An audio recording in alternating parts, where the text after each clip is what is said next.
be a special day. It's Monday, and it's going to be a great day today. We're still in that Christmas season, and this is the time when people are giving out gifts and basically trying to be happy in whatever it is that they are doing. This is Wake Up Nigeria. My name is Yomi Owope, and I know that you guys are joining us this morning because you love this show. Now, this is the #1 breakfast show in Lagos right now, and we're coming to you live from the TVC studios right here in Lagos. We're streaming also live right now at tvcentertainment.tv, and on Facebook you can check us out at TVC Connect. Now, for comments, use the hashtag #WakeUpNigeria on TVC, and then you can send in your comments across all our social media platforms on Twitter, Instagram, and on Facebook. So it's going to be really, really nice. Looking forward to everything that we have for you this morning. Anyway, I've got Mike Mesigano and TT that are going to be joining me very, very shortly. But we're going to straight to this morning's highlights. And starting off the show is Tech Updates. And Mike is going to be sharing the latest in the world of technology with us. And then we'll bring you our first musical performance from Afrofusion act Brainy Z, and he's a music producer, sound engineer, and songwriter too. And then after that is another musical performance this morning, this time from singer and fashion designer by trade, The Hits. Let's follow all your dreams. Absolute fun. Let's follow all your life. Absolute fun. Let's follow all your dreams. Now, Mondays are for motivation, and joining us to take us through emotional intelligence and how to live beyond your fears is Abiola Champ Salami. And Yomi Bosude joins us on our auto segment to share with us the best way to plan your journey for Christmas. What kind of car should you use, and what kind of storage space should you have? We're going to be going into those details with Yomi later on. Also joining us on the show is spoken word artist from Pefti Film Institute, Toby Daniels. Allow me to express the truth. Painting pictures because your perception depends on it. Have you heard that God hears when you speak the intricacies of your heart? For SME, we're going to be joined by Dewumi and Mojisola Williams, CEO of Momentum Decor, Gifts and Beyond, a home of unique and uncommon decor. So they're going to be giving us details of how they started their business and how they're doing right now.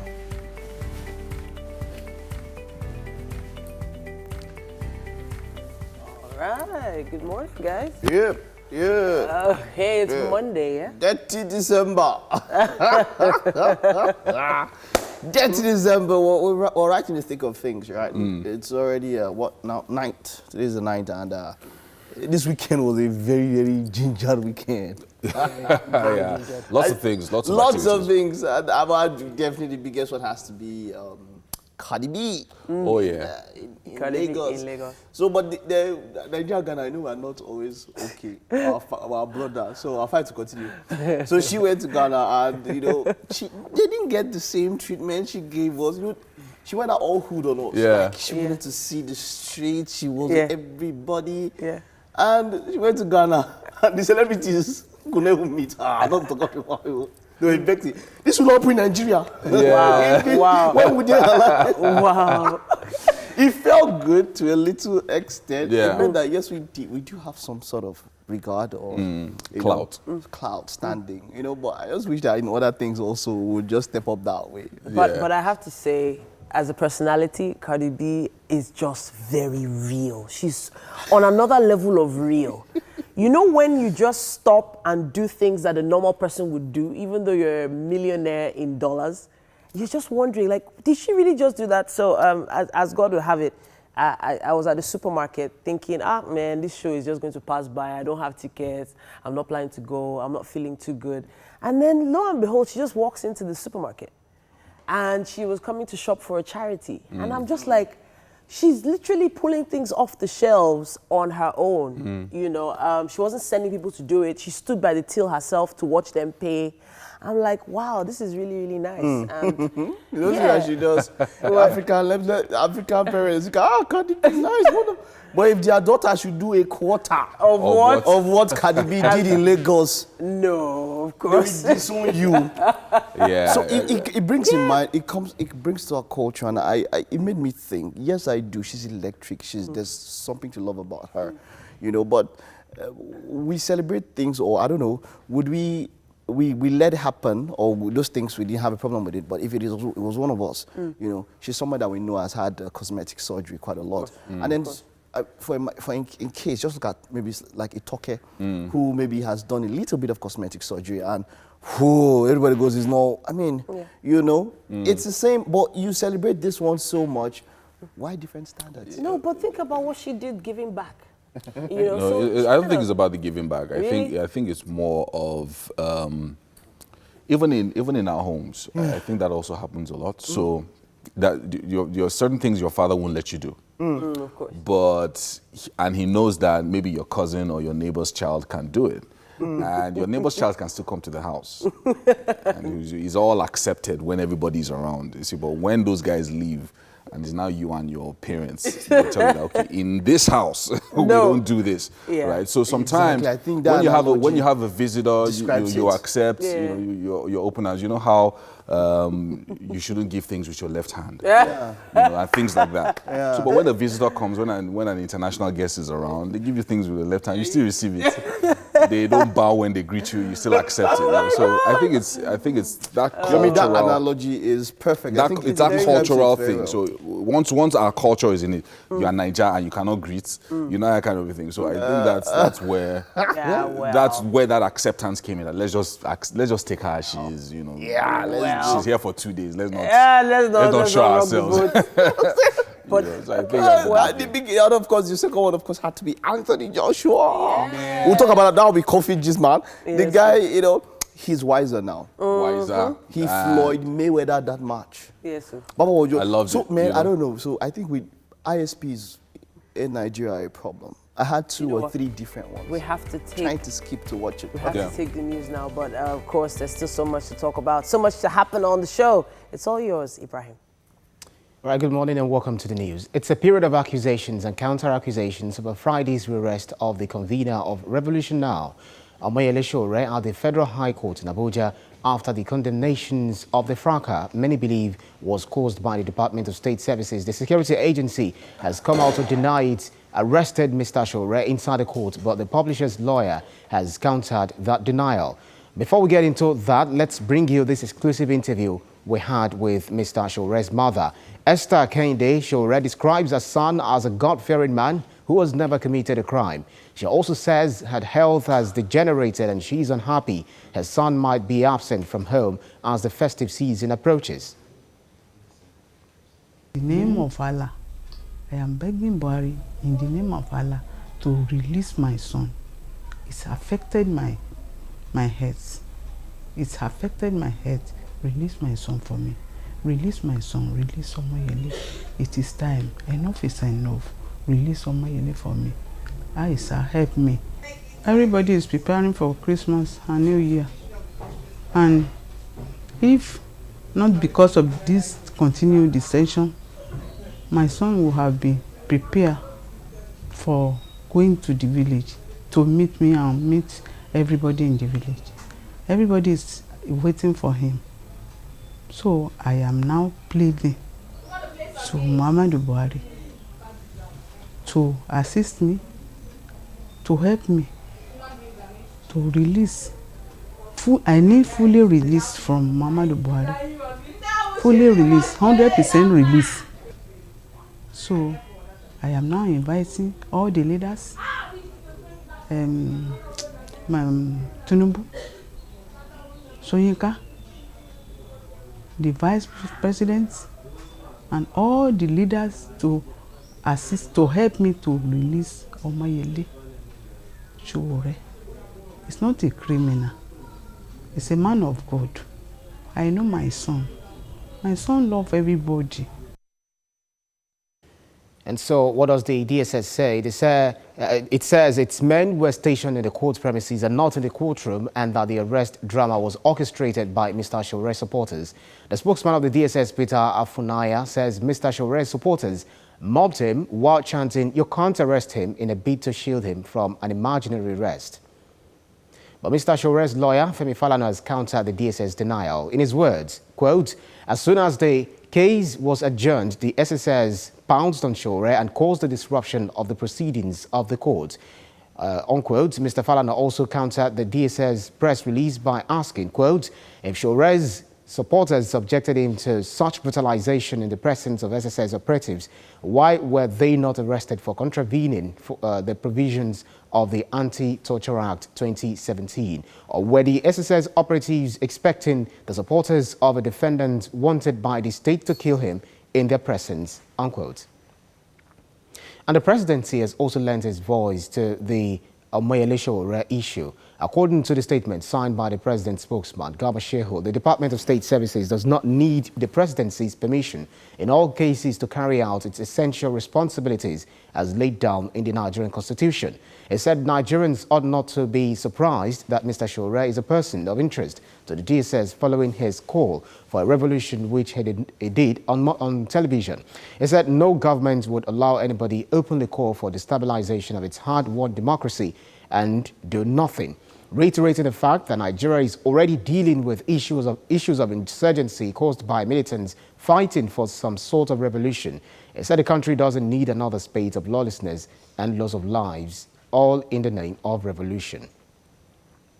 Away from the Sowore brouhaha, the abductors of two Catholic priests are demanding a sum of 100 million naira as ransom for their release. The two priests, Reverend Father Joseph Nweke and Reverend Father Felix Efobi from Oka Catholic Diocese, were said to have been kidnapped on Benin Owo Highway on Friday. The Director of Media and Communications of Ondo Catholic Diocese, Reverend Father Leo Aregbeshola, confirmed that the abductors had called on Sunday to demand the ransom.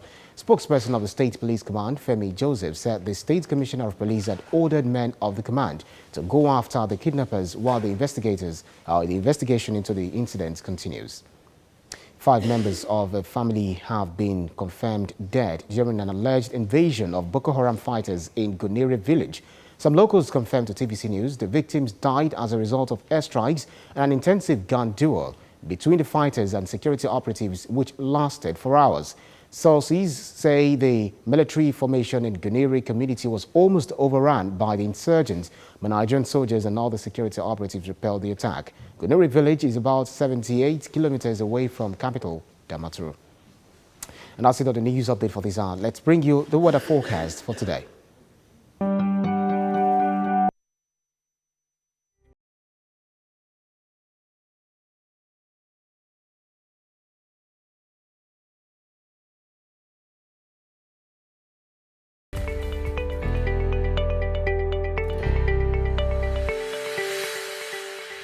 All right, so it looks like we're starting with The Guardian, Titi. Yes, we are this morning. We have quite a few headlines, and The Guardian has this one. It says, government under fire for withholding unemployment data from public. NBS blames poor funding for delay. It's a plot to lie to Nigerians, say NECA ULC. Unemployment situation has worsened. Now that story starts on the cover there and wraps up on page 6. Joshua, that's Anthony Joshua, there reveals mystery medical issue, forced surgery before Ruiz Jr. bout. I guess you'll see more on the back page. Measles killed 52,600, infected 1.8 million Africans in 2018. It's a very big deal there. PFN faults new law prescribing levy for Christian marriage certificate.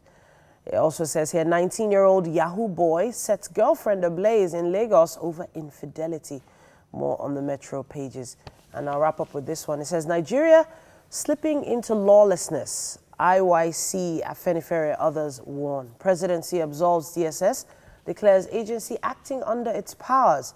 No court invasion in 30 years of military dictatorship, says Falana.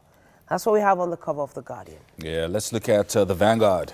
This Monday, December 9th. Sowore's arrest. Respect rule of law, U.S. tells federal government. And presidency backs DSS, says no government will condone open call for destabilization.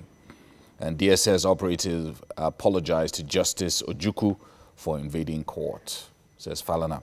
And lawyers in Kaduna lambasted DSS for invading court. And Buhari Dare salute Joshua. And why Senate will not declare Kalu's seat vacant, says spokesman. And second Niger Bridge, pace of work, major achievement for Southeast Zone, says Governor Umahi. And down here, a few other stories. Abductors of Catholic priests in Ondo demand 100 million naira ransom. Nigerians must resist acts of oppression, says Nadeko. Wow, they still exist. And PDP kicks as APC clears 16 local government seats in Ekiti. And IPPIS, federal government won't obey orders if taken to court, says ASU. We'll establish adult literacy scheme for 50 million illiterate Nigerians in 2020, says federal government. And that's what we have on the cover of the Vanguard. I have the Punch newspaper in my hands now, and it says, Sowore, U.S. raises concern, warns against anti-democratic actions. DSS apologized to judge, says Falano.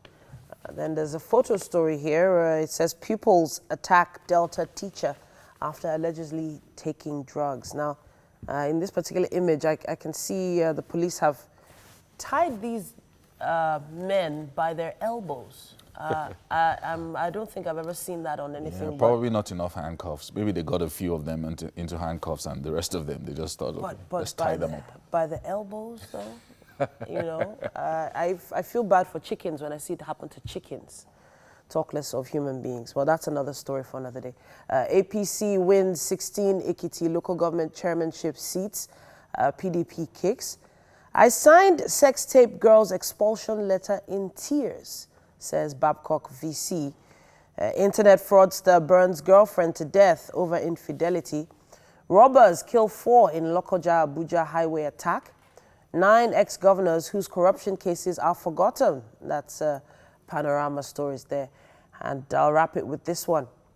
It says here, foreign capital inflows into telecoms rise by $659.03 million. That's interesting. That's a lot of dollars. And that's what we have on the cover of the Punch. All right, let's look at the Nigerian Tribune. How DSS rearrested Sowore, apologized over court invasion, says Falana. And Buhari's approval not needed by DSS to perform, says Presidency. Nigeria gravitating towards anarchy, Yakasai, Falai, as Ife says. And respect for rule of law, judicial independence, key tenets of democracy, the U.S. says. And up here, a few stories. Bayelsa Guba, accept defeat, stop heating up polity, APC tells Dixon. And Senate in hurry to perform before 2023. Politics set in, Lawan says. And no repeal of ex-governor's pension law, Lagos Assembly says. And abductors of Catholic priests demand 100 million naira ransom. Wow. And NCC establishes emergency communication centers in 18 states. And down here, a few other stories. 19-year-old Yahoo boy sets girlfriend ablaze over lover. And we have a bunch of names here. Emefiele, Adenuga, Adebutu, Tambowal, others for Tribune's Platinum Awards tomorrow. That story is on page 4. And that's what we have on the cover of the Nigerian Tribune. Yes, indeed. I think that's all we have on the headlines for this hour. But we'll be taking a quick break. And when we come back, we'll tell you what's happening on the roads in traffic.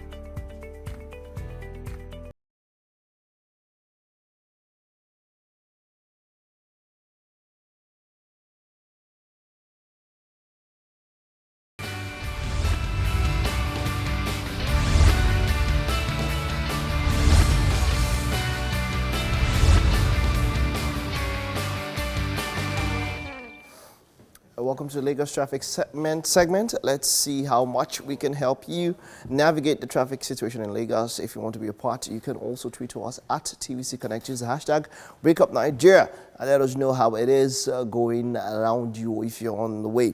Now, let's look at Fagba. As you're heading from Fagba towards Ikeja. Now, there are 3 possible routes you could take, but the fastest one will get you from Fagba to Ikeja in 44 minutes, and that would be via Iju Road. Yeah, that would be via Iju Road. You'd have to take to Iju Road, and now there's a spot by when you're getting from Iju Road, as though you want to get into Oba Ogunji Road. There's a spot there. From what I see, it seems like some part of the road is closed off. I don't know the exact situation there, but just before you get to where you take the left as you're heading towards Oba Ogunji Road. Ogunji Road, yes, that's it. That's right. Just before you get to that point, there's a traffic situation there. Some part of the road is blocked off. I think they're working on it. But after then, it's quite free. You move up until when you get to Wemco Road. Yeah, that's via Ogba area. And then you probably use through Aromire and get into Ikeja. Now, that will take you 44 minutes. If you go via Old Abeokuta Road, that will take you about 4 minutes. That's about 10 minutes extra. So that place is a little bit, it's tighter. There's another way. Okay, no, if you go via Ogba Road will take you 37 minutes. Now, the one that takes you 44 minutes would have to be, let's see now, would have to be heading towards Adeni Jones, right? Adeni Jones. So if you want to use Oba Akran, it's going to take you about 37 minutes. If you're going to go via Adeni Jones, it will take you about 44 minutes. That's as though you're heading from Fagba towards Ikeja. Let me see how it is via Aja, but let's see if we have some tweets now.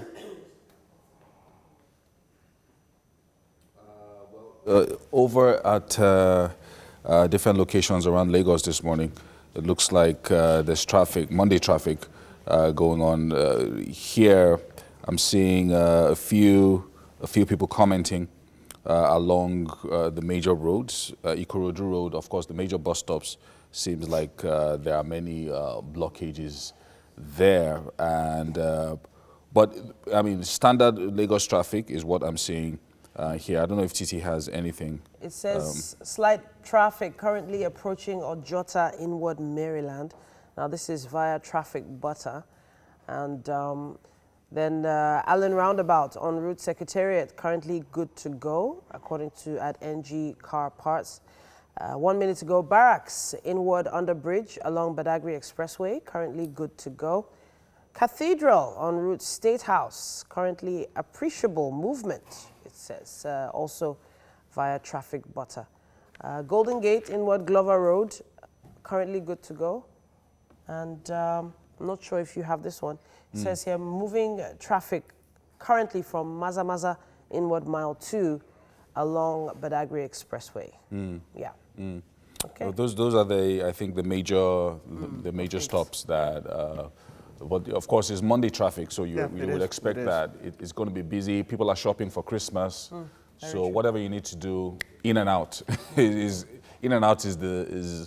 what would be our advice here on the show. It'll take you almost 2 hours, 30 minutes to get to Ajah from, let's say, a toll gate now. So it's really rush hour. I'm going to join you guys now, and of course, we're definitely going to talk about the victory for Nigeria on Saturday. Is it a victory for Nigeria? I was going to ask exactly the same thing. Is it truly a victory for No, but Anthony Joshua is somebody who really identifies with home. He does. So that is a good thing. So he identifies with his roots. He was born here, still tries to speak Yoruba. I think he still also engages with his Nigerian family that are based here, just like Chiwetel does as well. So he identifies as Nigerian. You know that announcer that says, "Let's get ready to rumble." That guy. I can't remember his name now. But you know, he called him the pride of United Kingdom. Yeah, that's so it kind of felt weird, you know. I know he does. No, born and raised. That's not the issue. Yeah, he's born and raised there. No, but he identifies as Nigerian, which is a good Nigerian thing. and all that, yeah. That's Just not the like issue now. Jidenna identifies as Nigerian as well. They could be American or British or whatever it is. But for those that identify as Nigerian, Adewale, Agbaje, and they identify with home. There are many who don't at all. So, yes, no. Who- you the understand? Bronze Bomber has Nigerian roots now. Exactly. There are many who He was do telling not me at that all. when this one for talking Joshua, means I have Nigerian blood in me. And if Exactly. Joshua should go, okay, so the big thing was how much he has learned. You understand? He said something about, so if, while I tried all I could to stream the fight in spite of all the something, so at one point I was very annoyed because it was just cutting and all that, so on Twitter trying to stream. But you see, he went for the win. It wasn't a case of, somebody said he was intelligent about it. This guy's a natural boxer. Yeah. And let's tell the truth, he's a better boxer than Joshua. When it comes to natural talents, when it comes to boxing naturally. But Joshua has quite a lot of advantage over him. He's taller than him, has more reach, which Joshua didn't use. If you notice this fight, for those of you who have gone to sit back, when even he gets a good punch in, he doesn't rush it. He'll stay back. Yeah. He was just using the jab. Ogbeni, calm down. Do you understand? Calm down. You see, because he understood that. So the issue with Ruiz is that he can take punches. He can. So even those heavy. Yeah. So if you think you can rush him, maybe you give him a good punch and then you can rush. No. By the time he will come at you with maybe just one. You see that? So there's a punch he has which he knocked down Joshua. The one at the back, the temple. He gave Joshua that one again. Baba stepped back. Baba was just skipping. He going to fly like a butterfly, sting like a bee. That when that punch came. Wow. So he goes for this one. He goes. It's a round cut. Like he went. It was heavy, man. Joshua took it and stepped back. Ruiz has stamina. Because you see those punches that he was taking, he was just waiting for his moment. But Joshua also understood that, this guy, I know what So you're but Joshua doing. decided, I'm not going to knock you out. No. Exactly. We do 12 rounds.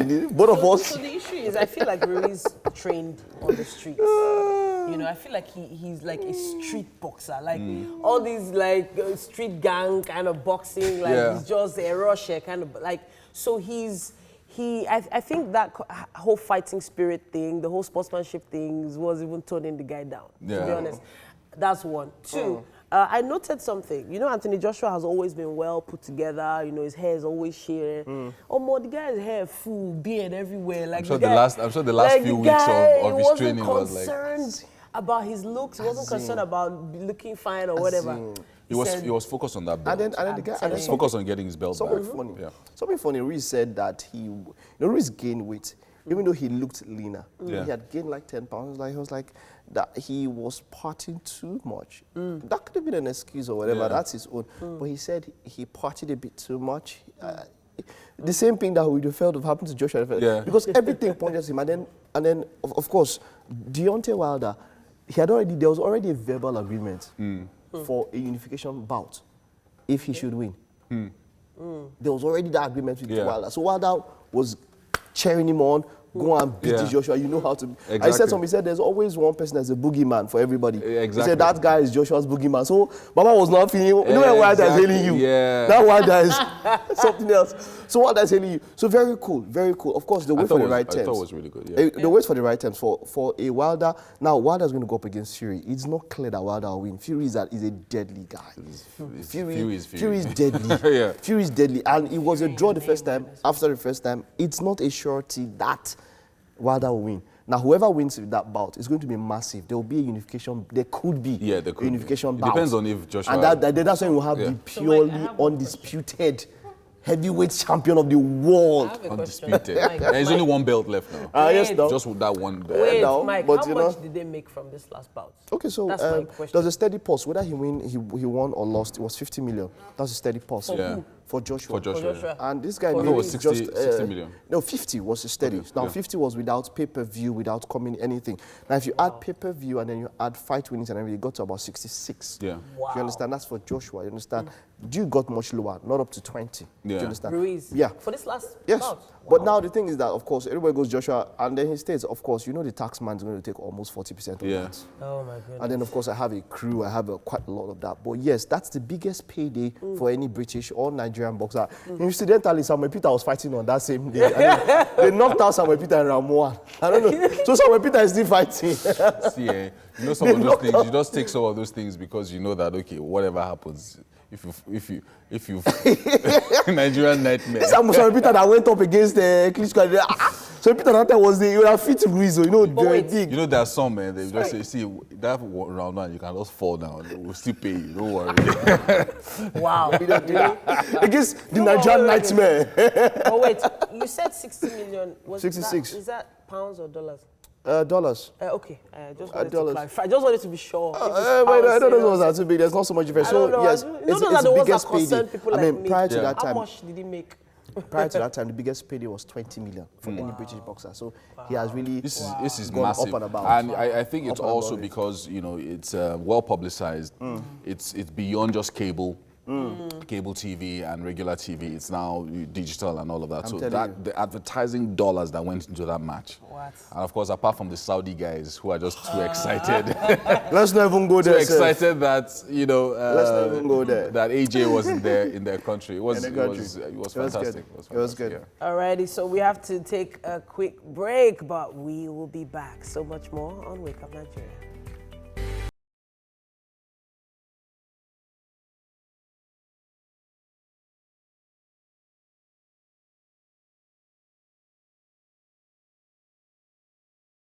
Tech these days, I can hardly keep up. Thanks for the update, Mike.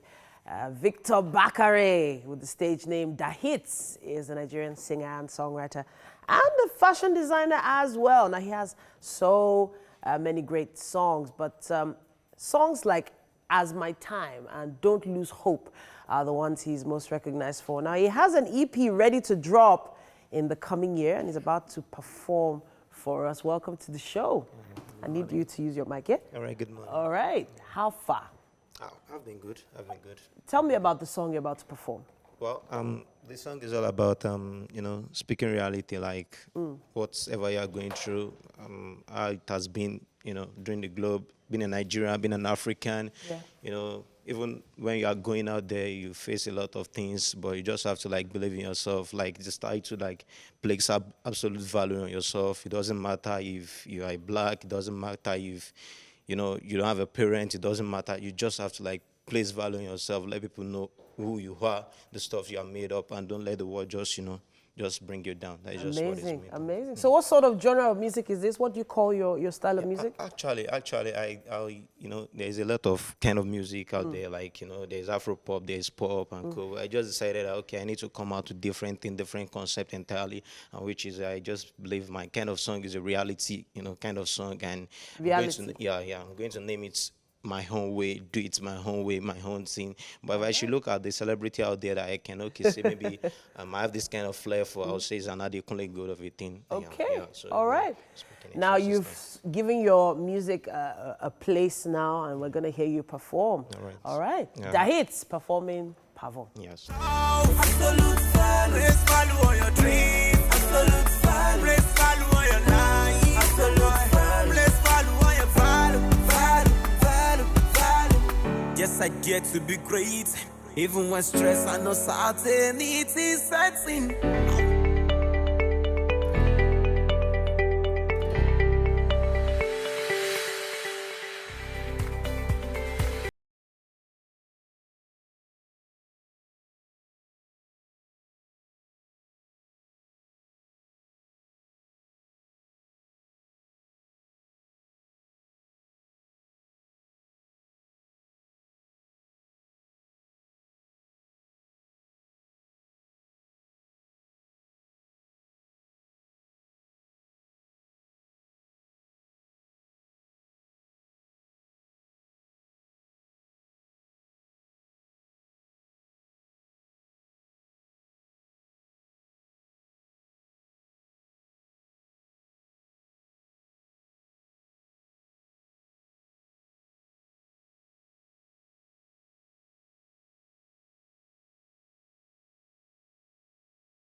time is going to be from Afrofusion act Brain Nizzy, and he's a music producer, sound engineer, and songwriter too.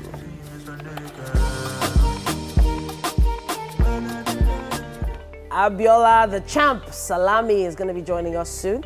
He'll be joining us on our motivation segment, taking us through emotional intelligence on how to live beyond your fears.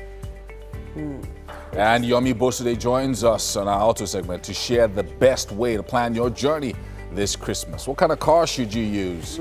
What kind of storage space should you have? How many people should you have in the car? That's really, really important. Some people, overload. A car meant for 5 people, you load like 7 or 8 in it, so very important. Then, of course, later on, joining us is a spoken word artist from PEFTI Film Institute, Toby Daniels. Just because your perception depends on it. Have you heard that God hears when you speak the intricacies of your heart? And for SME, we'll be joined by Deomi and Mojisola Williams. Of course, they are the partners of Momentum Decor, Gifts and Beyond, the home of unique gifts. Of course, for your Christmas needs or whatever. Anyway, so they're going to be joining us on the show today to talk about how they started and what has brought them this far. Interesting. All right. So I've noted that a lot of the big filmmakers, big Nigerian filmmakers, now target December for their release dates for their films. So we have Merry Men Part 2 coming out over the week. Well, this week. This week we have Your Excellency, the film. And I think there are one other 2 films that are coming out as well. I think based off of the success of Wedding Party that came out at Christmas and a bunch of other films like that did very well. It often feels like there's a little more extra change moving around during Christmas for people to spend on enjoyment and fun and recreation. A lot of people try and focus on having fun during this time. So spending time with family. Exactly. So if you look at it, if it's Hollywood, summer is big for them because for a lot of people, summer is the time to chill. Reason is being that almost every other time of the year is cold. Summer, that's where the heat is. So for us now, we are hot every time.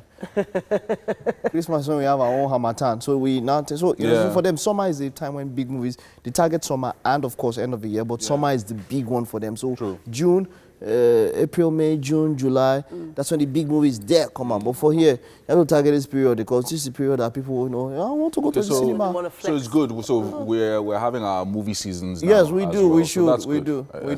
Movie seasons. There's like a lot of new cinema houses opening up. Different ones. There's one around the Landmark area. There's a new one open there. There's also one opposite the hotel now. There's like cinemas opening everywhere. It should be because that's the way it's gonna happen. I shouldn't have to drive or get far. too far. No, in fact, some people over there, it's by street. You can just stroll out. Stroll out and when you finish, I'll just stroll back to our house. You understand? That's the way it should be. Yeah. You understand? No, now when you want to go to cinema. You're planning. You are planning trip. It's like going to church. It's like going to church. If I enter, okay, we're going to cinema. Cinema. Yeah, so I feel it's good. I feel it's good for the houses to have competition. It's a good culture. Just by the way, just to round off, just a happy birthday shout out to Sheon. Today's her birthday. So part of our PR team. Oh, okay. Yeah. Blurry. I was wondering what Sheon that was. Okay. So it's about time for us to take the news updates, and of course Ibrahim is standing by. Thank you, Titi. Mr. Sowore's lawyer, Femi Falana, has countered the DSS denial. In his words, he said, quote, as soon as the case was adjourned, the SSS pounced on Sowore and caused the disruption of the proceedings of the courts, unquote. Mr. Falana also countered the DSS press release by asking, quote, if Sowore's supporters subjected him to such brutalization in the presence of SSS operatives, why were they not arrested for contravening the provisions of the Anti-Torture Act 2017? Or were the SSS operatives expecting the supporters of a defendant wanted by the state to kill him in their presence, unquote. And the presidency has also lent its voice to the Omoyole Sowore issue. According to the statement signed by the President's spokesman, Garba Shehu, the Department of State Services does not need the Presidency's permission in all cases to carry out its essential responsibilities as laid down in the Nigerian Constitution. He said Nigerians ought not to be surprised that Mr. Sowore is a person of interest to the DSS following his call for a revolution, which he did on television. He said no government would allow anybody openly call for the stabilization of its hard-won democracy and do nothing, reiterating the fact that Nigeria is already dealing with issues of insurgency caused by militants fighting for some sort of revolution. He said the country doesn't need another spate of lawlessness and loss of lives, all in the name of revolution.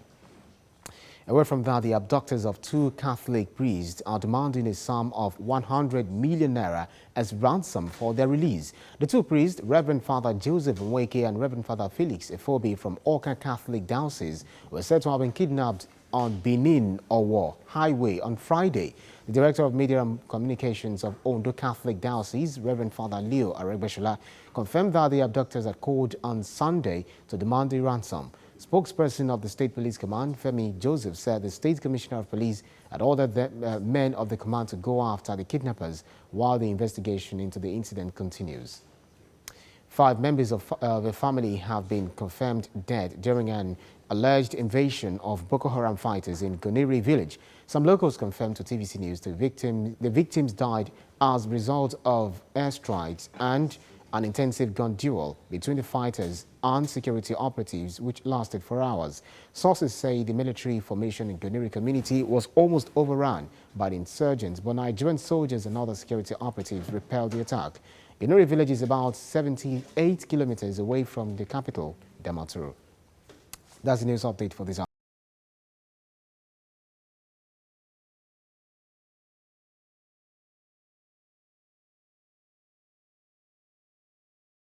So, welcome. It's another Monday morning, and we have the amazing Chef Lillian in the building. Hi. So, it's been a while since you've been here, and I've not worked with you in the kitchen for a while, and I know that you have some amazing skills, especially when it comes to colorful food. What we're making today? Okay, so today we're making green rice with spicy wings and some roasted vegetables. Okay. Yep. So this is actually influenced by the Thai cuisine. Okay. But I'm not going to be using coriander leaves for the original recipe. Okay. I'm using the things that we can get here locally. Speaking of what you're using, let's go over them All right. one by one. All right, all right. So let's start from this side. All right, for the vegetables, I have carrots. Okay. I have baby corn. Okay. I have bell peppers mixed. I have unsalted butter. Okay. I have basil leaves. Basil leaves. So this is the actual fresh one, not the dry one that we Yes. see sometimes in the supermarket. Yes. Okay. This is vegetable oil. Okay. So I have here some Asian sauces. I have sesame oil, light soy sauce, and some oyster sauce here. You're using the 3 of them? Yes. Wow. They are Okay. the mix for the chicken. Okay. So here I have a mix of dry herbs. I have parsley, I have basil, I have oregano. I have all of them here, like 5 of them. Okay. Yeah, I have our local Cameroon pepper. Yeah, I have paprika, dried and smoked. Okay. I have toasted sesame seeds.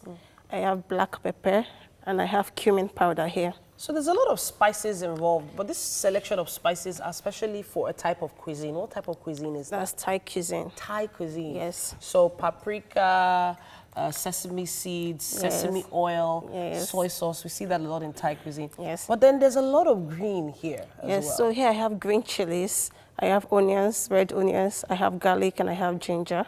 That feels like a very hot combo. Yeah, 'Cause but these, this is going to tame it down.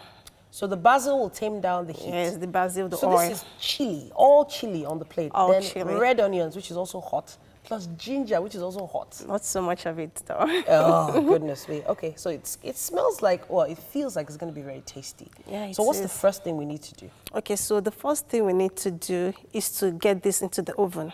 Okay. And also here, don't forget, my rice we is have rice. cooked. Oh, okay. Yes, so for this kind of meal, you need the rice to be like a day old. Yes, so it incorporates all of the paste that we're going to be making very well, because there's no water or liquid going into the food anymore. Okay, Yes. fantastic. So you've drained the rice But when you boiled it or when you steamed Just it, salt and oil. did you refrigerate it after? Yes, yes, it Okay. has to. All right, fantastic. Yep. Okay, so now what did you use to marinate this chicken? Okay, because I want the chicken to be very, very tasty, as I'm not going to be using artificial flavors. So I have done that overnight. But also, I'm also going to be making it to burst, to okay. glaze it before I put it in the oven. All right, so what are you adding to this now? Okay, so here I'm adding the black pepper. Okay. Black pepper.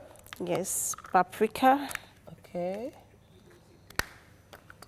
Okay. Or Cameroon pepper. Ooh, for that's the some one that's extra very heat. hot. Yes. Extra heat with all these heats. Oh, Jesus. It's good for Okay. the morning. Yeah. So dry I herbs. actually need that heat because I've been battling, health-wise. I think that heat will help me today. So now you're putting in some Oyster sauce. oyster sauce. So oyster sauce and soy sauce. I feel like one of them is thicker. Okay, the oyster sauce is thicker. Okay. The soy sauce is never thick. It's very, very light. Okay, so now you've mixed all these. You're going to use this to whisk it all. Yes. And then marinate the chicken further. Yes. Which smells like it's going to be amazing. But we have to take a quick break, people. You've seen how she mixed it. She's going to rub it all over the chicken. And we will be back shortly. And you'll be finding out how this all works out. Stay with us.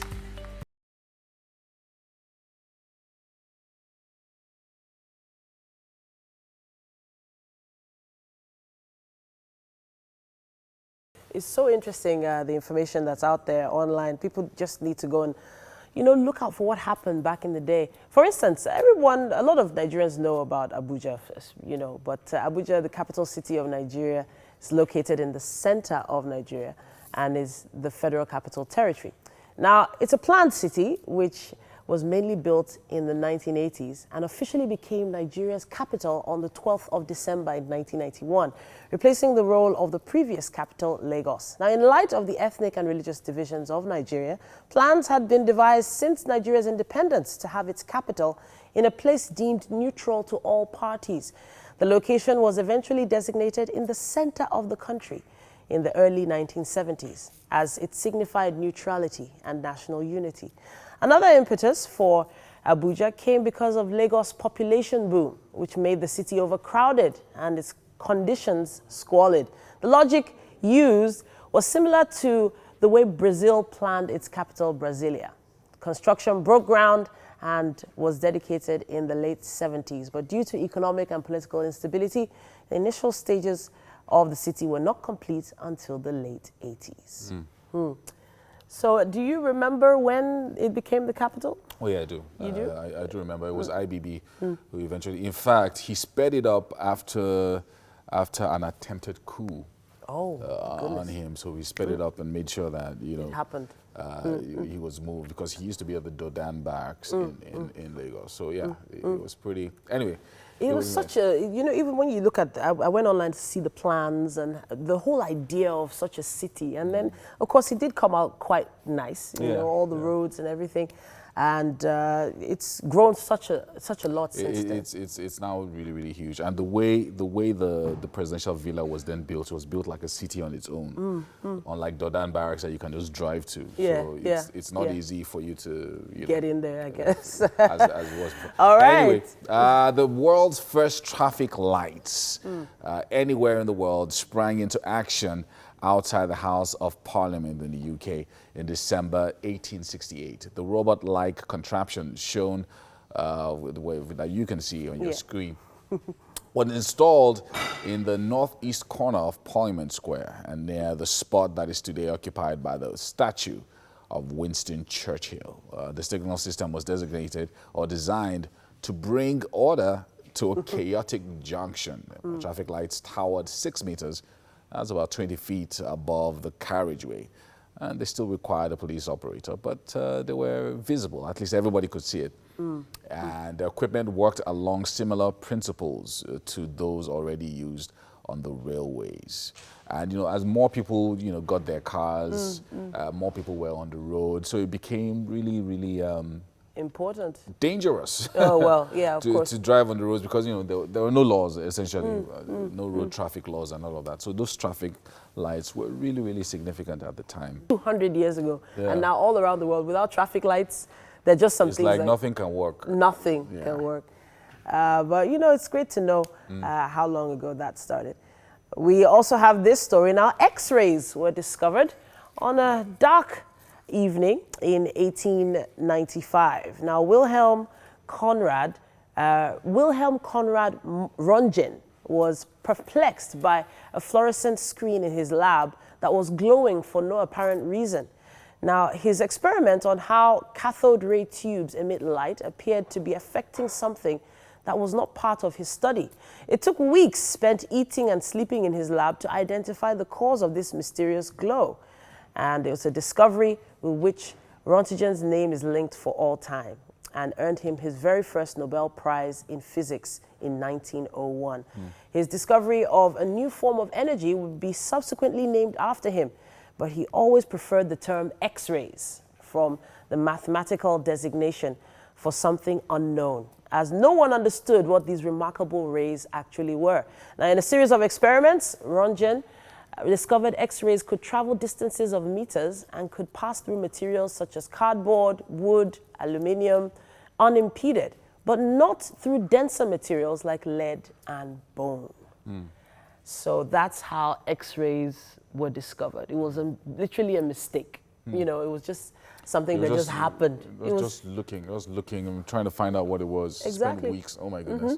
And All now, these guys. without X-rays, a lot of things won't be able to happen. Anyway, this week in history, Gustave Eiffel, best known for the tower in Paris that bears his name, that's the Eiffel Tower, and the armature for the Statue of Liberty. Wow, this guy.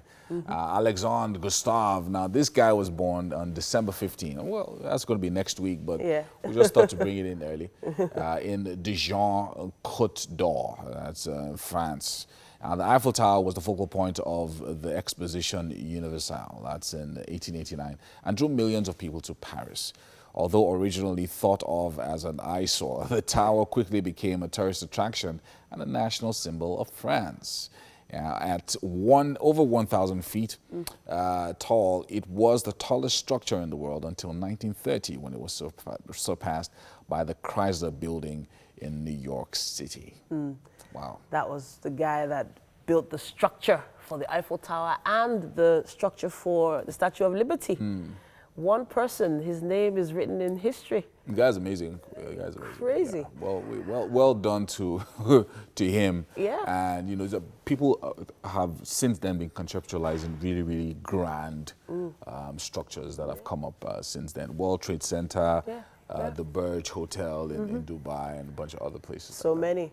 But it's so interesting. The amazing people we talked about today is really, really interesting.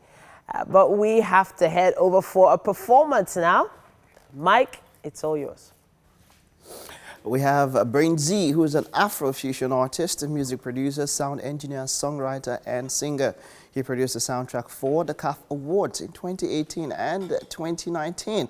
He produced the song Legend by Oxlade. Now, this year alone, he has released 3 tracks, which the latest of which is Gentleman, and that is what he's performing today. Gentleman, how you doing? I'm good. Brain Z, so you produced the 2018 CAF Awards, the soundtrack. Yes. How did you get that gig? How did it happen? I actually have a friend that works for the video as well. Okay. So he recommended me. He recommended you, and then they got to see what you could do, and then you were able to pull that off, right? Yes. What was the experience like?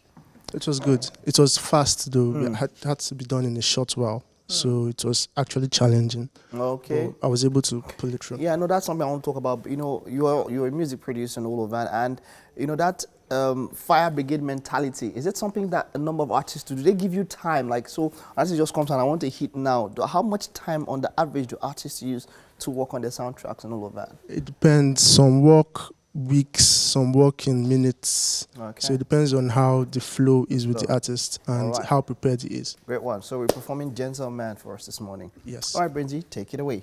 Gentleman.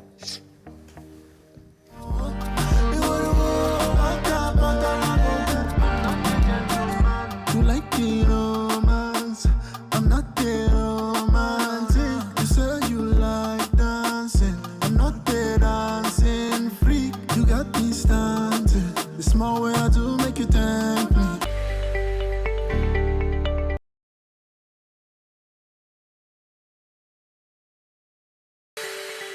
So how about a bit of Monday motivation for you today? Having directly coached, trained, and counseled many people across many industries, this guy is a published author and motivational speaker. His name is Abiola Champ Salami. He's going to be sharing with us this morning about emotional intelligence and how to specifically deal with your fears. How you doing this morning, sir? Very well. Good morning. Good to have you join us. Thank you. You know, it's that time of the year when people start thinking, you know, and when you think too much, sometimes it brings on fears because you fear of the unknown, fear of the future. What's 2020 going to be like? For some people, they've had maybe bad experiences for this year, and they're thinking no hope for the next year. How does one move from such feelings and then begin to deal with their fears? Okay. Fear is a reality. In fact, somebody said that fear is false expression appearing real. And how do you start to move beyond your fears into hope? The first thing is to even ask, what are the things you feed your mind? Because fear at times doesn't just come into mind. It comes as a result of the things already in the mind. And so when you maybe hang around people who sound hopeless, people who talk about how things cannot go well every now and then, so you're feeding your mind with negativity that will eventually lead into you having fear even when things are going well. So pay attention to the people that you have around you, and not just the people you have around you. Let me generally say that to the media that you consume. So the people around you, yes, the media, and the books you read, the things you follow on social media, the things you watch on TV. That's why it's good to tune into a station like this on Wake Up Nigeria, where there's always something to inspire you. You know, so paying attention to those things really matter. And in addition to that, beyond paying attention to the media that you consume, it's also to sit down and just think about the year. Most times we focus on the things that are not working. We don't think about the things that worked. For every human being that is still alive right now, there are things that worked well for you this year. If not anything, at least you are still alive. And that statement of where there is hope and when there is life, there is still hope. It's not just a cliche, it is true, it's a reality. I define hope, H-O-P, as holding on with a persistent expectation. So the moment you still have breath in your nostrils, it means that you still have the opportunity to change the course of action, to change your future, to make things better for yourself. Well, a lot of people also say that their fears are rooted in reality. So if I did the stock market in 2019, for instance, and I know that historically the stock market has been on the downward trend. People are pulling out their investments. So the stock market was really bad for 2019. And 2020, the outlook doesn't look so great. So, and even for other industries as well, people are saying inflation is at 12%. So a lot of people's fears are rooted in reality of what they're actually seeing right now. So whether the news is talking about it or not, they're actually experiencing it. So how do you, so you were talking about the media that you consume and the people that are around you. How, in this kind of instance, how do you deal with such situations, especially when you're looking forward to the future? Okay, great. In this context, the solution is options. Right. So I invested in the stock market, for example, and it didn't give me the expected ROI. Yes. But are there other options? Are there other crafts to invest in? Are there other knowledge areas that I need to expose myself to? So it's about options. It's about knowing that while one thing has failed or a number of things have failed, it is not everything that is failing. Are there people that are actually still making money? Are there people who made good money this year? Yes. How did they make it? That's what I want to expose my mind into.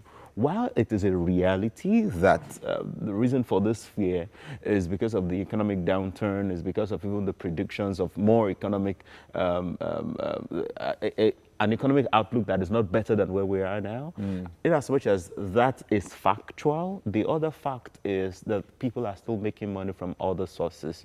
So how do I open my mind into searching for those things? And what fear does to us is most times fear shuts us down from seeking other options, from seeing other opportunities. We just think that so far one thing is not working, and most people are talking about the economy not working, that everything is not working. For example, people still eat food, even if it's not 3 times a day, twice or once a day, then somebody is supplying that meal. There is a value chain in that meal, I mean, in the supply of that meal as well.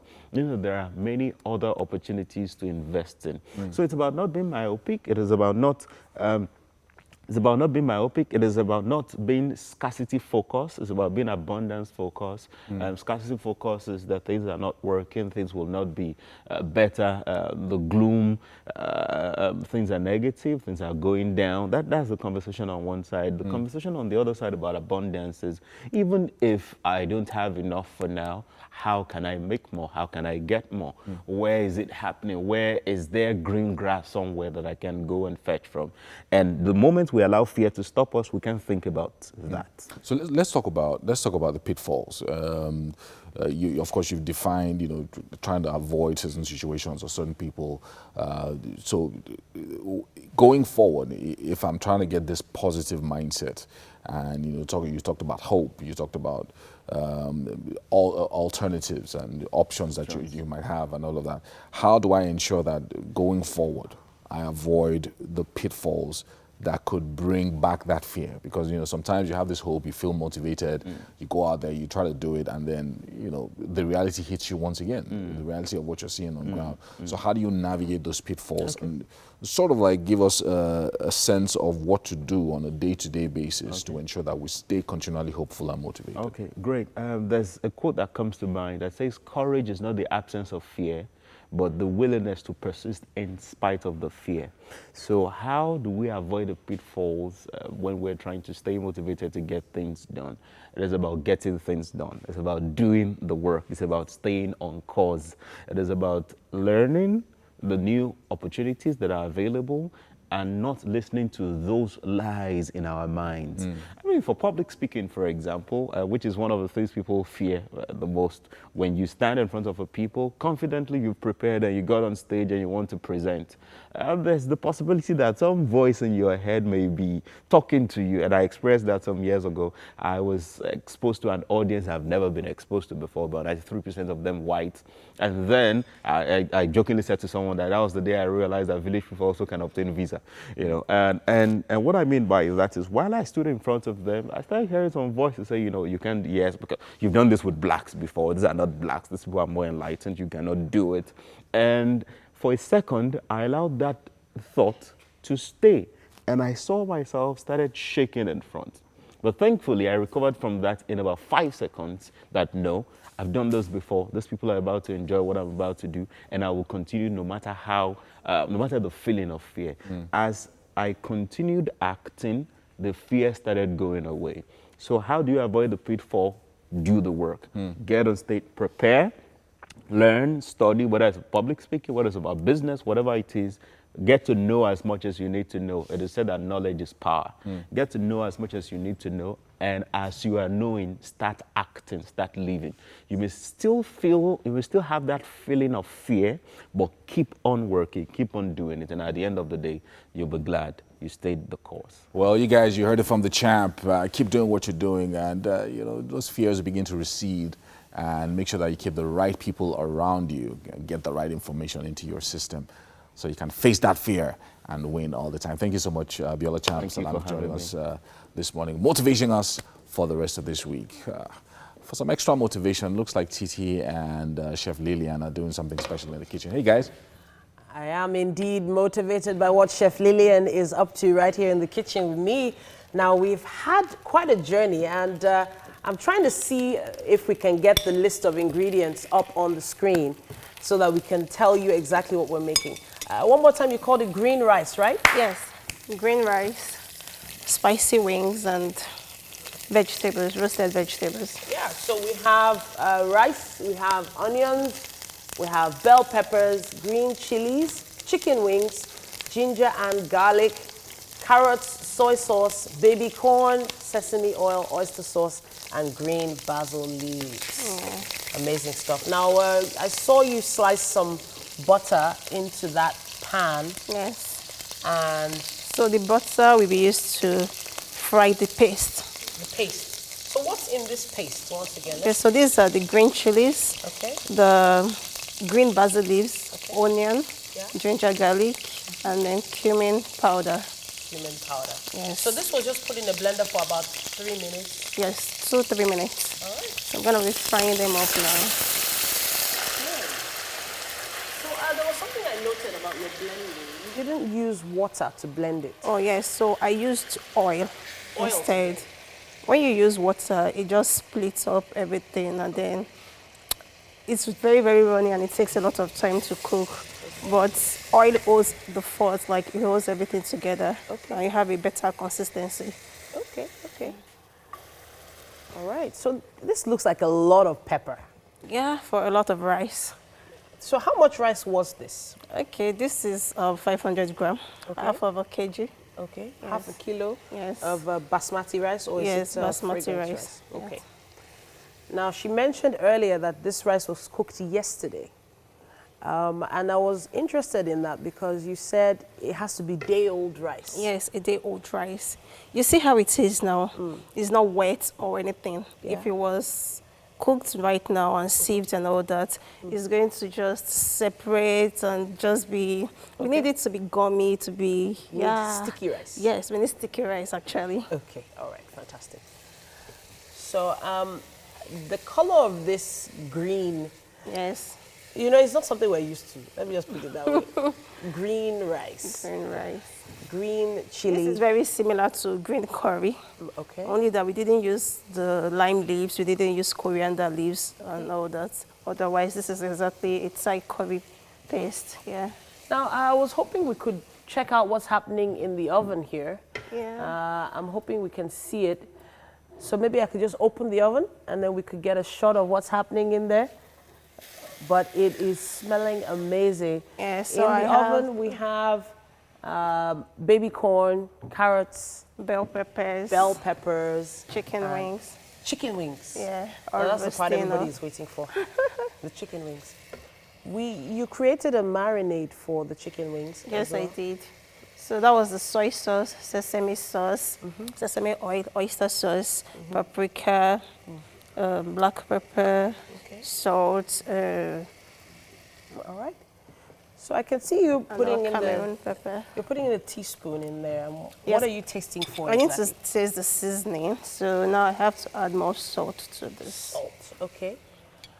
That wasn't a pinch of salt. That was a bit more than a pinch. Yes, the But taste then was again- quite bland. But then again, you're not using any artificial seasoning. I am not at all. This is a very, very healthy approach Okay. to eating breakfast. Okay. So I have noted that Asian cuisine has this sesame seed Yes. thing about it. I love sesame seeds on my burgers, but when you have it in Asian cuisine, it gives like this burnt. And that's flavor. when you toast it off. You know, some people don't toast it. You have it just plain white and all that. But when you do it like this and you make it into a paste, you can use it for anything. It's called a tahini. All right then. Chef Lillian has a lot of tricks up her sleeve, I have to say. But we're going to be finding out how this all pans out in a little while. Stay with us.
Segment Guru is going to be sharing the best ways to plan your journey this Christmas season. Also joining us on the show later on is a spoken word artist from the Pefti Film Institute, Toby Daniels, joining us for a discussion.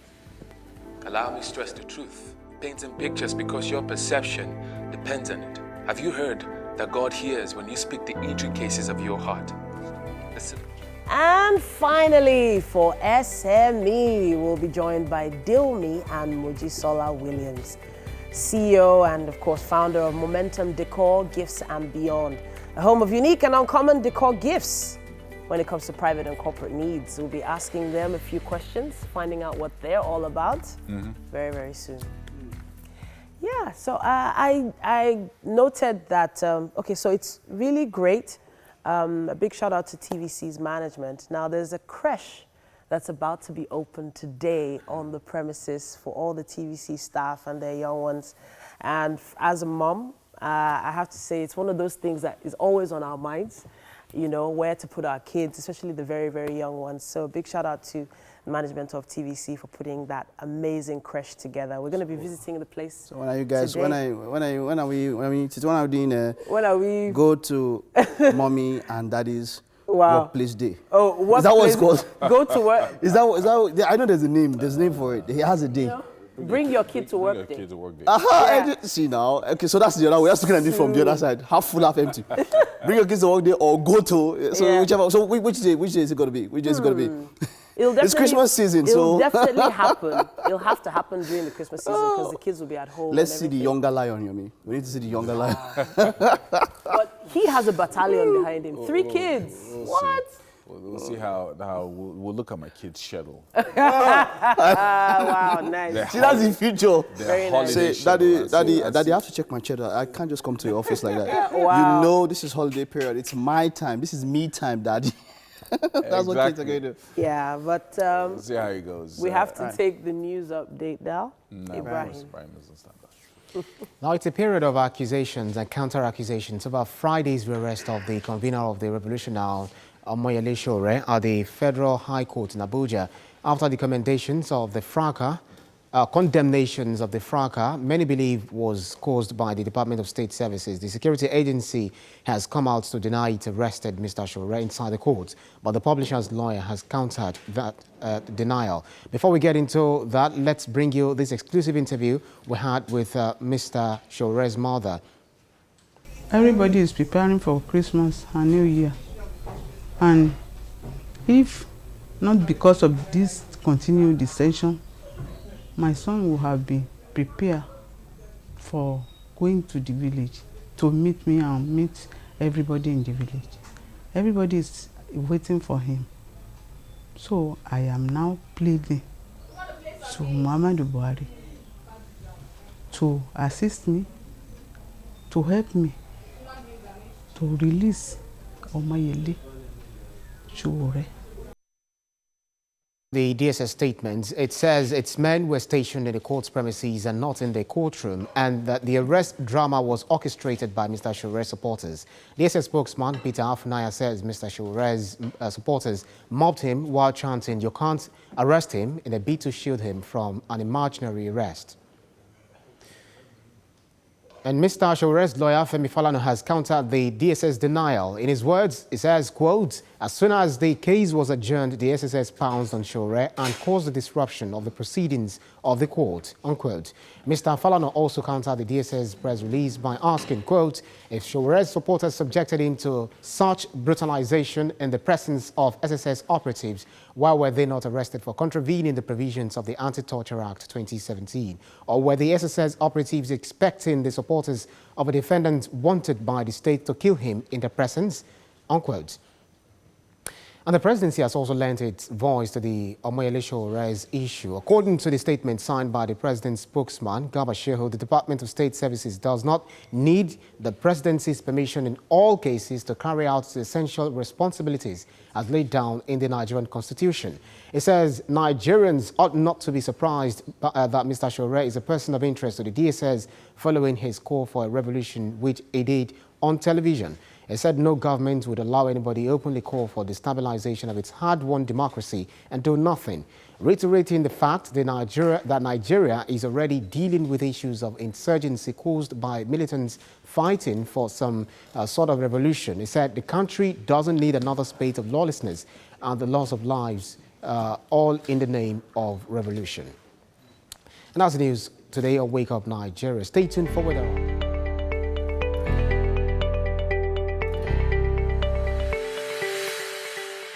Welcome back. Now we have Toby Daniels here, aka Magnifico. He's a poet, writer, and poetry coach. He graduated from Pefti Film Institute and with an adept knowledge in film and TV production. Now he's currently working on his first collection of poetry titled God and I and Everything in Between. Now, Toby, you need to tell us about this collection.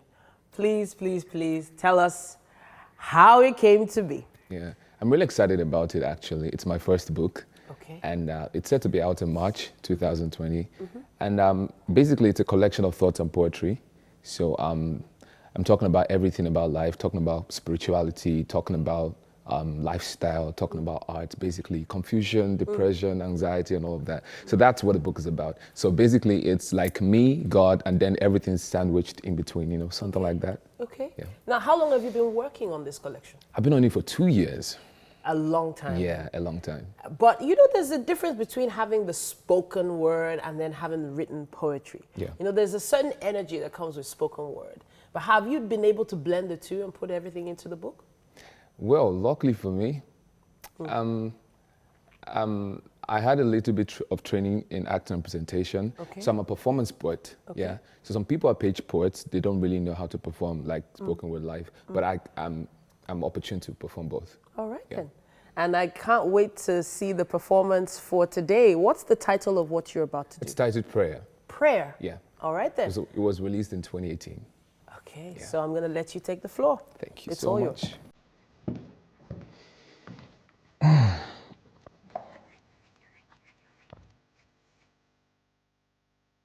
Let us pray. This is a beautiful day that you have made, O God. And I have come to seek your face in this place, O God. Your light and glory shines in this place and in the faces of people that say that's where your grace is. Your place is right here in our hearts, and now it's heavy because you're very incredible, Lord God. How lovable are your deeds when good sprout from its seeds, and we are right here on our seats about to witness the greatness of one of your seeds, O God. We thank you. For you are a loving Father, we bless you. We gather as ourselves, but not unto ourselves, so we stand in awe of you, because we are of you. So take all of the glory as we bring the spotlight on men of your glory. This is a beautiful day that you have made, O God. I seek your favor and grace in this race, O God. You are not a man that you should fail in your promises. And so we plead your forgiveness for days we suffered unbelief. And Lord God, we need to live. So our minds do not mind to undermine the faithlessness in your awesomeness. Let us bloom like the sunflower. And when we burn to the ground, we will rise like a phoenix with power, pushing with the strength of a million, running with the strength of a stallion, shining in the light of a billion stars. It all matters when you go with us. Please, Lord God, please stay with us. This is a beautiful day that you have made, O God. I pray life for those that are dying today, O God. Your hands, they say, is long enough to save those in pain and make it rain, beat in valleys and plains. So I make petitions for those in hunger, sickness, and poverty's detention. I seek your intervention. Let love plug the eyes of wickedness and war in our nation. Let plenty be the cocoa and yams in our barns as you take away recession. Yes, you are the master of creation. So thou art men, women, boys, and girls with the power of creation. As we sit down and be humble in our places, we take more than we can drink from the cup of your love, or rinse us in the pool of your love till we drown and die to self to love ourselves. Bless us all over, so Tiwa will not be savage, and make us recover, so we will not be officially blind. I mean, what's the use of a two-faced man with no sight? Bless us, like Solomon and Davido, like the first in wisdom and like the second with 30 billion in his account. On our account, let the sun burn tenderly, and let we and our families be joyful, and we remember that you are faithful. This is a beautiful day that you have made, O God. We live in a world yet free from evil, O God. So let the sun of this day arise and shine in dark places, and let all races wear faces of love and unity that stems from the power of your Trinity. Let our hearts burn red, and let our tables have bread when we seek to do the good in turbulent times. And let our wills be tamed when we fall into temptation every time. Make around us an edge of fire, so to bed with ease we can retire when the daylight shatters into stardust. And at dusk, give us the strength for each new day, so that we can be victorious in all ways. Make our crowns golden, so they can call us Adekunle. Make us radical, bold, and rich, so we can see Olamide. Make our homes hot spots and our families hot shops, so that we can be amazed when we see the queue of our well wishes. And oh God, I wishes your directives, because you are the guardian of the galaxies. So neglecting the resident evil, we take solace in the hand of God, looking up to you so our story can be a legend of the seekers. Those who use your word as a sword of truth, be our roots so we do not fail to sprout. Go with us, for you we cannot do without. And may I say one more time, God, this is a beautiful day that you have made, and I will rejoice and be glad in it. Okay, so magnifico, magnificent, I have to say. Yeah. Now, the title of that was Prayer. Prayer. Yeah. And it did, of course, it was actually a prayer. But it also felt like you were rapping a bit. You entered rap there. I'm not a somewhere. mainstream rapper, but I rap sometimes. You rap sometimes? And it felt like something that a lot of people will connect with, and I think it was amazing. Yeah, thank you so much. Thank you so much.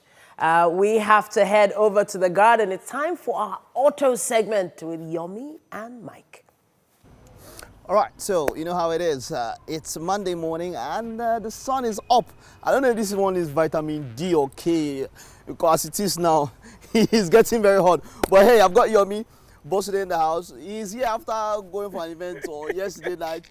You see, that's the issue with Sunday events. I don't do Sunday events. I know that Monday morning I have to work. Honestly. But it was up till 4 a.m. and I was wondering, but he got here as a professional that he is. You're welcome. It's great to have you, Yomi. Great to have you. So, last week, we've begun our series on packing for traveling. Now, a number of you are going to travel this season, either by compulsion or by choice. But a lot of you will travel, a lot of us will travel.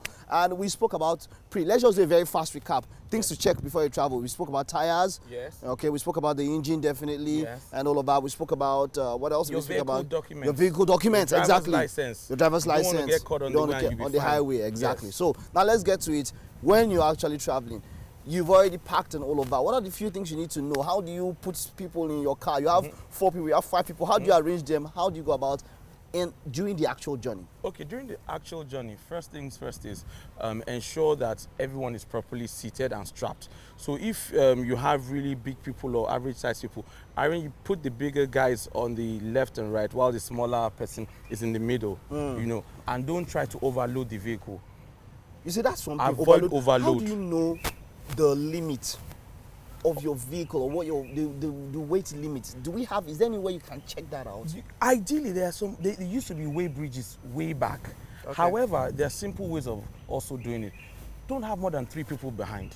Okay, now that's irrespective of their weight. Irrespective of their weight. Yes, don't have more than 3 people behind. Okay. Also, don't overload the boot. That's the one now. The boot. I can have a small load that weighs 40 kg and somebody has a big load that weighs 10 kg. Yeah. But because of the small load, I have more space. I just be packing. Where do I know the limit? Because I remember watching this movie Transporter, and he had a particular weight for his car optimally, so that it doesn't exceed that weight, so that he can maneuver quite well. Easily. Is there any way to find out that maybe the weight of your car or something like that? Technically, you have to put it on a weigh bridge to know. Okay, you have to put it on a weigh bridge. Okay. You know, there's a couple of years back, maybe about 10, 15 years ago, around the Ojota, what's that place called? When just coming into Lagos. Okay. There used to be weigh bridges there. They actually weighed the trailers that came into town. Yes. Even there's still one around Owode. They're still on the side. You know, there's a weigh bridge there. You can check it out. They actually weigh. You go on it and they weigh what the vehicle is. You know. Okay. But So for yours, you know, for the average, you know, user, owner, you know, try not to overload. Just look at it, and also look at how low your tires start to sit when you start to load stuff in the vehicle, because the tires carry the weight. Now, on the tire wall of your vehicle, you actually have your load weight there as well. Okay. But of course, we don't really calculate all of this and check really what you should be carrying. Okay. So now, that's also, while driving, avoid distraction. Man, that's a big one. That's a very big one. Phone calls cause a lot of distraction. Yeah, phone calls. You are with a hands-free here and all of that. For me, I'd rather prefer using Bluetooth. That's me. What if Bluetooth your vehicle doesn't have Bluetooth? Okay. There are some other devices you can buy Okay. and connect with your And car connect with your speakers car and all of that. speaker. Yes. All right. However, you can go with the trad. You can also get the Bluetooth earpiece like this Okay, one. now I think that if you put both earpieces, you might also be distracted from any outside noises. Well, I use one so I can Okay, so one balance. ear, Yes, balance, I can okay. balance. And So I don't it's- intend to talk for long. I mean, hey, my friend, I'm driving. I I'm can't driving. talk long. So you just drop it yes, fast. it's You a don't- quick call. You don't want to stay too You don't long. want to because say you're so. driving. It's not just, hey, Remember, mama, you're on the how you highway. doing now? Auntie, how brother day now? Okay. No, that's not the kind of gist you want. No. It's no. pa, and Make you it quick. Please, is it very important? Call me back in 2 hours. I'm on the highway. I'm on the Benin. I'm on, so just, I can't talk much. So let's, send me a message. I'll get back So to you. specify that at the beginning if you have to pick the call. If you have to pick your call, make it short and sharp. Don't Good. Great because one. you're on the highway. You need all your concentration And focus. on that highway. Stay focused Great because anything can distract you easily. The person might share with you a bad news, and that can take over your mind, and that's it.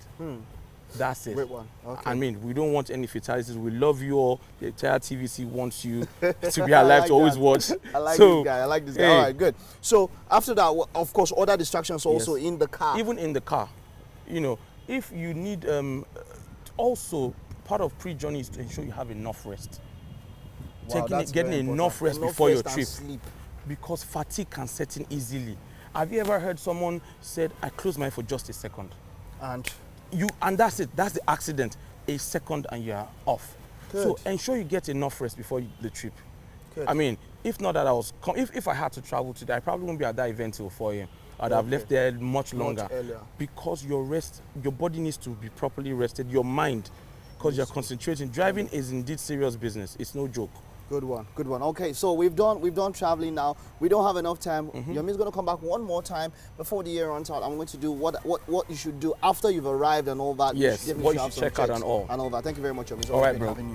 All right, we'll take this break now. When we get back, it's our SME series. You don't want to miss that. We'll be right back.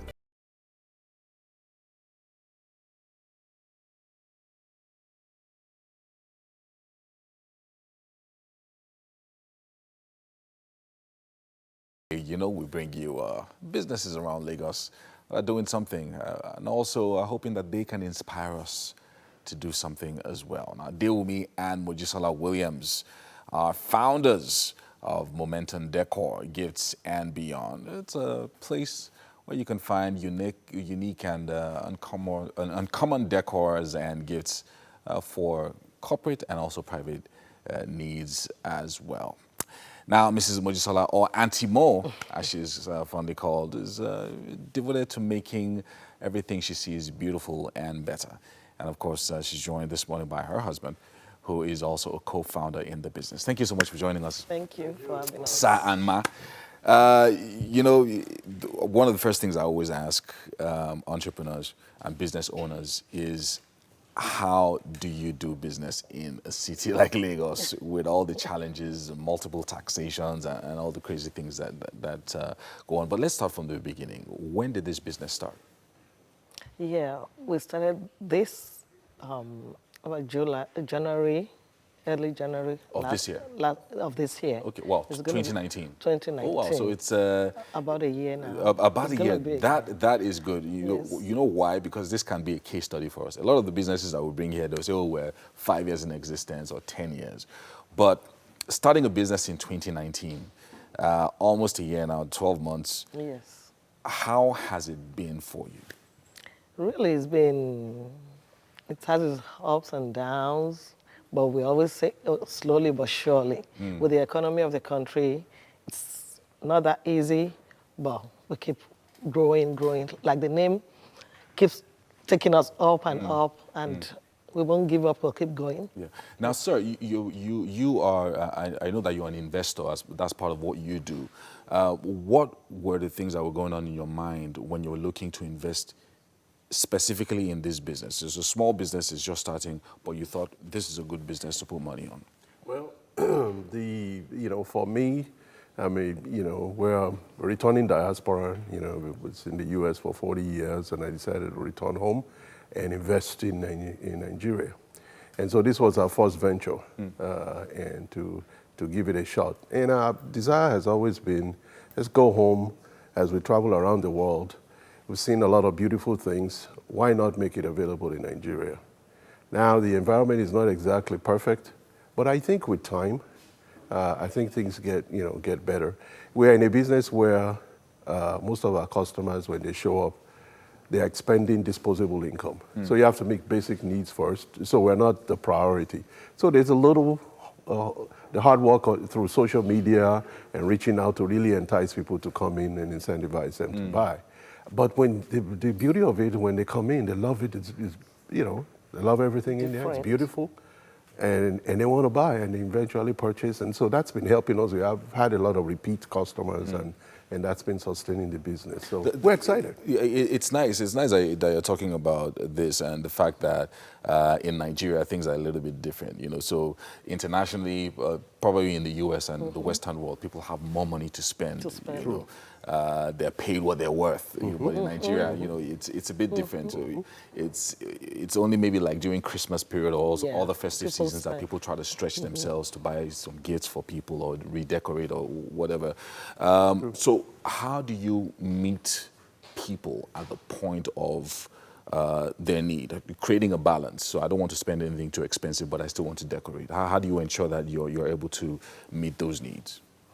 Yes, what we do, we don't really think about the profit, the high profit. So we put it where people can spend, both the low and middle class and the high class. We meet them there. We don't really think about the profit. We just want people to have unique and beautiful things in their homes. So the way we talk to them and everything makes them always come back. One of the things that I know, again, why I think this is a very good case study is that it's 2019 and everything that you've done in the business, your investments, setting up and all of that has been within this 1 year period. So what would you point to your biggest challenges? I mean, power is a major challenge, I know. So most people have that, we have to buy diesel, and so that's part of your cost on a monthly basis. But what are the other challenges you would say, wow, this thing needs to change if small businesses are going to prosper in this country? Getting known that we are where we are, when people succeed in coming, they're like, wow, we didn't know you were here. And then when we look at your store, we think you are expensive. And when they come in, they look at the price and they say, oh, we can walk away with one or two things. But when we approach your store, it looks expensive. There are things that are high, but there are things that, as the CEO said, that you can find that your budget can afford. And if you kind of give us your budget, we can package some things for you that you can walk away with. People come in and say, well, I really wasn't planning to spend, but I've got a room, I don't know what to do. I don't know what to do with it. And you can accessorize it with a couple of things from Momentum, and it will just light up your room and create conversation among your guests. So we have products that would transform. So there's value in every naira that you invest, and we'll try to work within your budget to make sure that you get the value for money. So it's been tough, I'll tell you that. Getting known as a new business out there has been the number one challenge. But I think by the third of the year, I think people are discovering us. By our location, we're strategically located in Lekki Phase 1 behind the IMAX film house. And people who come there just kind of wander in. Right. So that helps sometimes. One of the things that I've always wanted, I mean, you have some international exposure, so you know how you've probably been involved in a lot of small business bureaus and other things like that internationally. But in Nigeria, it's a bit difficult when a small business starts because a lot of things you're discovering by yourself. So it's almost like having a learning MBA on the streets or something like that. But if you were going to advise a small business owner that's just starting out, so you have done your 2019, essentially you have paid your dues, as it were. So someone is starting in 2020. One of the things that we like to do on this show is try to encourage small businesses. What would you say, from what you have learned in the last 1 year, are the most important things to pay attention to if I'm starting a business? Location is number one, where you're located. And then you must plan your budget very well, that on months of low sales, that you're able to sustain yourself. You're not dependent. We have a formula in the US. When you start a business, break even is about 18 months out.